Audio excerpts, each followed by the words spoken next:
It's new Monday, March 16th here in Korea. Thanks for tuning in. Live from Seoul, I'm Jinchao. It's very good to have you with us. I'm Mark Broom. Our top story this afternoon, South Korea is engaging in some back-to-back diplomacy in Seoul with two of its closest partners this week, China and the United States. But with issues like a U.S.-led missile defense system and China's Asian Infrastructure Investment Bank on the table, Seoul could find itself in a tough spot. Hwang Sung-hee reports.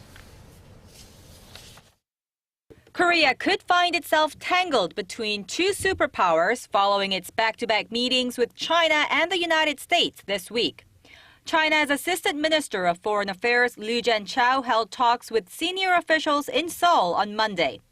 Liu reportedly opposed the possible deployment of the Washington-led THAAD missile defense system in South Korea, while asking for Seoul's participation in China's Asian Infrastructure Investment Bank. U.S. Assistant Secretary of State Daniel Russel, who visits Seoul's foreign ministry on Tuesday, is expected to ask for the opposite.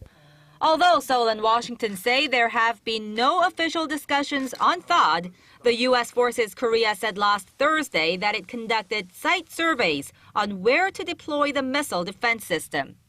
Beijing is against the deployment over concerns that its radar system, which can cover 1,000 kilometers, could be used to monitor mainland China.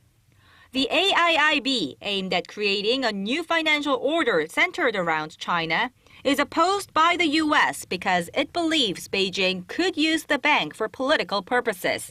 Seoul will reportedly make its final decision on joining this new financial institution later this month.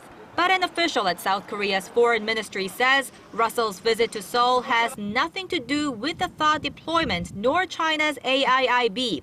He said the U.S. official's visit is likely aimed at checking up on U.S. Ambassador to Korea Mark Lippert in person and to send a message that the South Korea-U.S. alliance remains as strong as ever.